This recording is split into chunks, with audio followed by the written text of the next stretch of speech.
In June of 1944, on the beaches of Normandy, something seemingly impossible was unfolding. German bunkers, designed to withstand 16-inch naval bombardments and devastating aerial assaults, were being neutralized by individual soldiers carrying what appeared to be simple metal tubes. What should have been an epic clash between impenetrable fortifications and entire armies had devolved into intimate duels between a single man and a reinforced concrete structure. The Atlantic Wall, the proud pinnacle of German military engineering, was being dismantled piece by a weapon weighing a mere 13 pounds. This wasn't just a tactical shift, it was a profound philosophical upheaval, challenging every preconceived notion of defensive warfare. How could such a lightweight, seemingly primitive device achieve what the mightiest artillery could not? The answer lay not in brute force, but in a radical rethinking of destructive power, a concept that would forever alter the landscape of battle. The Germans, with their meticulous calculations and massive constructions, were about to learn a brutal lesson in the unexpected power of concentrated energy. This story isn't just about a weapon, it's about the moment an entire doctrine of war was rendered obsolete by a single, ingenious invention. For 3 years, the Germans had meticulously constructed what they believed to be the most formidable defensive line in modern military history. Bunkers with concrete walls ranging from 6 to 8 feet thick, strategically positioned to create interlocking fields of fire, protected by casemates that had cost millions of Reichsmarks and thousands of hours of forced labor. Each position was engineered to withstand the largest calibers of Allied artillery. German engineers were absolutely certain no portable weapon could possibly penetrate their creations.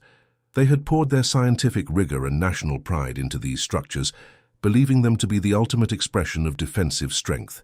Yet, the very principles they championed, mass, thickness, and raw resistance, were about to be rendered irrelevant by an entirely different approach to destruction. The sheer scale of the Atlantic Wall, stretching for thousands of miles, was meant to be an insurmountable barrier, a testament to German ingenuity.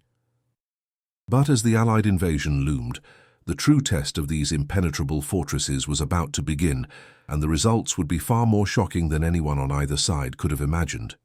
But on a misty summer morning, American Private Robert "Tank" Sherman, ironically nicknamed after the very vehicle he could never operate due to his short stature, was about to prove the Germans terribly wrong.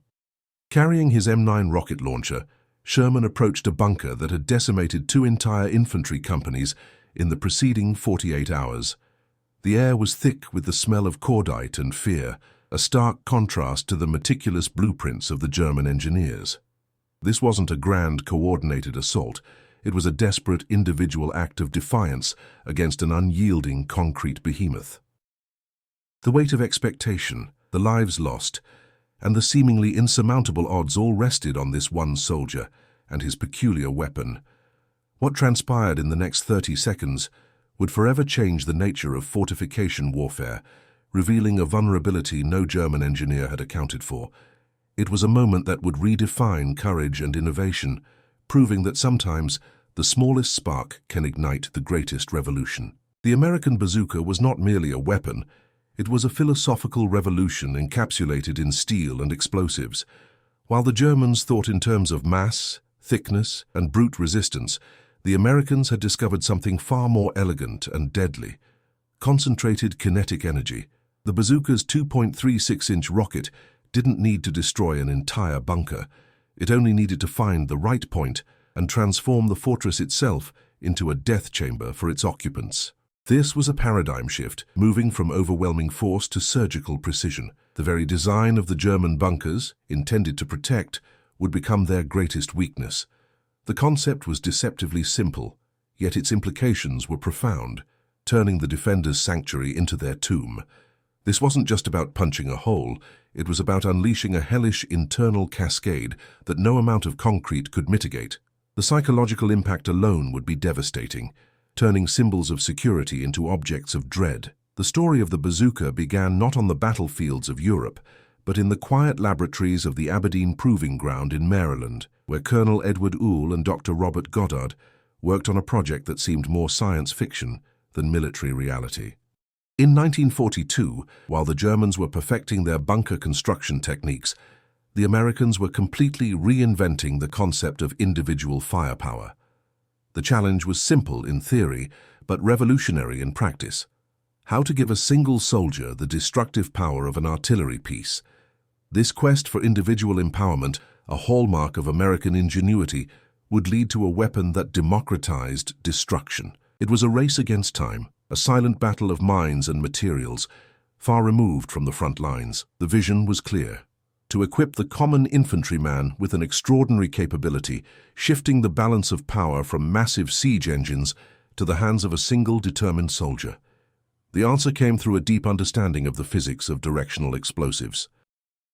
The bazooka's M6 rocket wasn't just a projectile, it was a heat, high-explosive anti-tank shape charge that concentrated all its destructive energy into a molten metal jet capable of piercing 4 inches of solid steel. When this jet struck the reinforced concrete of a bunker, it didn't just create a hole, it transformed the interior of the fortification into an inferno of concrete fragments, twisted steel bars, and superheated toxic gases. This wasn't mere penetration, it was an internal implosion, a localized apocalypse within the confined space. The precision of this jet, a mere fraction of an inch in diameter, belied the catastrophic damage it inflicted. It was a testament to the power of focused energy, turning the very materials designed for protection into instruments of destruction against the defenders. The engineers had designed for external impact, but the bazooka delivered an internal cataclysm. German Lieutenant Colonel Heinrich Müller, the engineer responsible for constructing 47 bunkers along the French coast, kept a detailed diary of his creations. In a March 1944 entry, he proudly wrote, "Our positions are mathematically impenetrable. I have personally calculated the resistance of each structure.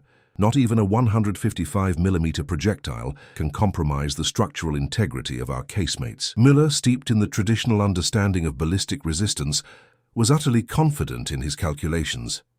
He believed in the immutable laws of physics as he understood them, failing to grasp the revolutionary application of those same laws by his adversaries. He didn't know he was about to discover the crucial difference between resisting an impact and surviving a directed penetration. His meticulous blueprints, his pride in German engineering, were about to be shattered not by overwhelming force, but by an unforeseen, elegant solution that bypassed his entire defensive philosophy.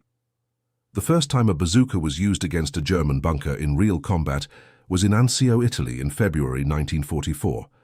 Sergeant Anthony "Bazooka Tony" Ricci approached a German position that had withstood 3 days of artillery bombardment.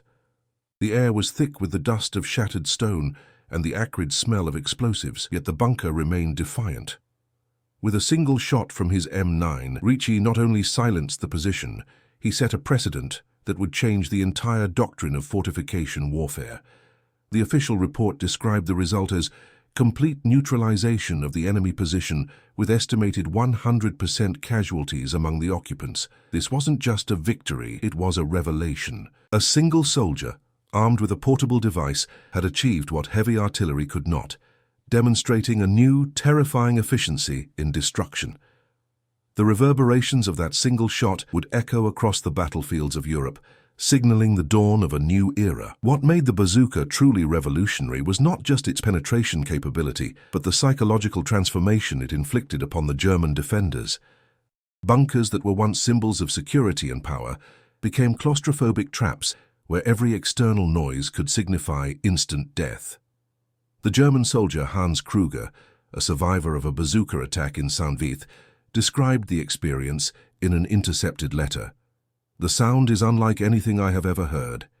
It is not the whistle of an artillery shell that you can track and predict. It is a low, sinister roar that ends in an explosion that turns our bunker into a tomb." This wasn't just physical destruction. It was a profound assault on morale, turning the very concept of shelter into a source of terror. The psychological warfare waged by the bazooka was as potent as its explosive force, eroding the will to fight from within the supposedly impregnable defenses. The bazooka's effectiveness against bunkers lay not just in its penetration capability, but in the devastating physics of what happened after the initial penetration. When the molten metal jet from the heat charge pierced the bunker wall, it created a phenomenon known as spalling. Fragments of concrete and steel would detach from the inner wall at supersonic speeds, transforming the fortification's interior into a deadly storm of projectiles. Simultaneously, the superheated gases from the explosion created a pressure wave that could cause fatal internal hemorrhages, even in soldiers not directly hit by fragments. This was a multifaceted assault. Mechanical, thermal, and barometric, all converging within a confined space. The sheer brutality of these internal effects meant that even a small breach could lead to total annihilation of the occupants, rendering the massive external defenses utterly meaningless.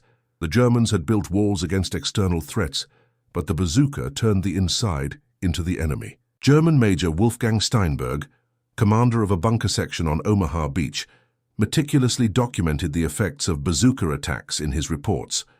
In a particularly revealing entry, he wrote, "We lost Bunker 47 to a single American soldier with a weapon that looks like a drainage pipe. The penetration was only 3 inches, yet all 6 men inside died instantly. I do not understand how such a small opening can cause such complete destruction." Steinberg was discovering, in the most brutal way possible, that in modern warfare, precision trumped brute force. His reports, filled with a mixture of bewilderment and horror, painted a picture of a new, terrifying reality. The traditional metrics of defensive strength, wall thickness, structural integrity, were being rendered irrelevant by a weapon that exploited a fundamental flaw in their design philosophy. The enemy wasn't just attacking, they were dissecting their defenses with surgical explosive precision. The mass production of the American bazooka demonstrated the industrial superiority of the United States in a way that went far beyond mere numbers. While the Germans spent weeks constructing a single bunker, American factories were churning out 3,000 bazookas a day at the peak of production. Westinghouse Electric Corporation alone manufactured over 500,000 units between 1943 and 1945. Each bazooka cost approximately $18 to produce, while a typical German bunker cost the equivalent of $50,000 in resources and labor. The math was brutal. For less than $20, the Americans could neutralize a fortification that had cost thousands of dollars and weeks of work to build. This wasn't just a technological advantage, it was an economic and logistical triumph, showcasing the unparalleled industrial might of the Allied powers. The sheer scale of American production meant that the bazooka wasn't just a weapon, but a symbol of an overwhelming, relentless offensive capability. The tactical transformation the bazooka brought to the battlefield was so profound that it forced a complete re-evaluation of German military doctrine. General Erwin Rommel, responsible for the defense of the Atlantic Wall, issued an urgent directive in May 1944 ordering immediate modifications to all coastal fortifications. "The enemy possesses portable weapons capable of neutralizing our strongest positions," Rommel wrote. "We must adapt our defenses or face the systematic destruction of our fortifications." It was an extraordinary admission from one of Germany's greatest military strategists. An American weapon had rendered an entire philosophy of defense obsolete. This wasn't a minor adjustment. It was a fundamental shift, acknowledging that their grand designs had been outmaneuvered by a simple, yet devastatingly effective innovation. The very foundations of their defensive strategy were crumbling under the weight of this new, unexpected threat. The German response was desperate and revealing. They began constructing bunkers with double walls, creating empty spaces between the concrete layers to absorb the impact of heat charges. They also developed the Panzerschreck, an enlarged version of the American bazooka based on captured exemplars, but with an 88mm caliber. Ironically, the Germans were copying the very weapon that had rendered their own fortifications obsolete. The Panzerschreck was more powerful than the American bazooka, but it arrived too late and in insufficient quantities to change the course of the war. This frantic adaptation underscored the depth of the crisis the bazooka had created, forcing the Germans to abandon their own engineering principles in favor of mimicking their enemy's success. It was a stark admission of defeat in the technological arms race, a desperate attempt to catch up to an innovation that had already shifted the balance of power. American Sergeant Joseph "Bunker Buster" Martinez developed tactics so effective against German fortifications that his techniques were codified into official training manuals. Martinez discovered that attacking bunkers during garrison shift changes maximized enemy casualties as more soldiers were present inside the fortification. His personal statistics were impressive. 23 bunkers neutralized in 31 days of combat with an average of 1.7 shots per target. It's not about destroying the bunker, Martinez explained to recruits. It's about turning the bunker into a trap for those inside. This systematic approach, combining tactical cunning with the bazooka's destructive power, transformed individual acts of bravery into a repeatable, devastating strategy. Martinez's methods highlighted the psychological vulnerability of the defenders, turning their supposed sanctuary into a psychological and physical death trap. The decisive moment that definitively demonstrated the superiority of the American bazooka over German fortifications occurred during the Battle of Brest in September 1944. The German fortress, considered impenetrable by its own defenders, was systematically dismantled by American bazooka teams in just 38 days. German General Hermann Bernhard Ramke, the garrison commander, wrote in his final report before surrender, "Our fortifications, built to withstand centuries, were neutralized by weapons a man can carry. This represents a revolution in the art of war that renders all our defensive doctrines obsolete." This wasn't just a defeat, it was a profound ideological collapse, a testament to how a single focused innovation could shatter an entire military philosophy. The fall of Brest became a stark, undeniable symbol of the bazooka's transformative power, echoing the end of an era for fixed fortifications. The American bazooka not only transformed German bunkers into deadly traps, it transformed the entire nature of modern warfare. In a conflict where technology evolved daily, the bazooka represented a singular moment where American innovation, industrial capability, and tactical adaptability converged to create a weapon that forever changed the balance between offense and defense. The Germans, with all their ingenuity and determination, discovered that no matter how thick their walls or how clever their designs, when physics meets precision, even the impenetrable becomes vulnerable. This wasn't just a victory of arms, it was a triumph of ingenuity, a testament to the power of rethinking established norms. The bazooka's legacy is a powerful reminder that true superiority often lies not in brute force, but in the intelligent application of scientific principles to solve tactical problems.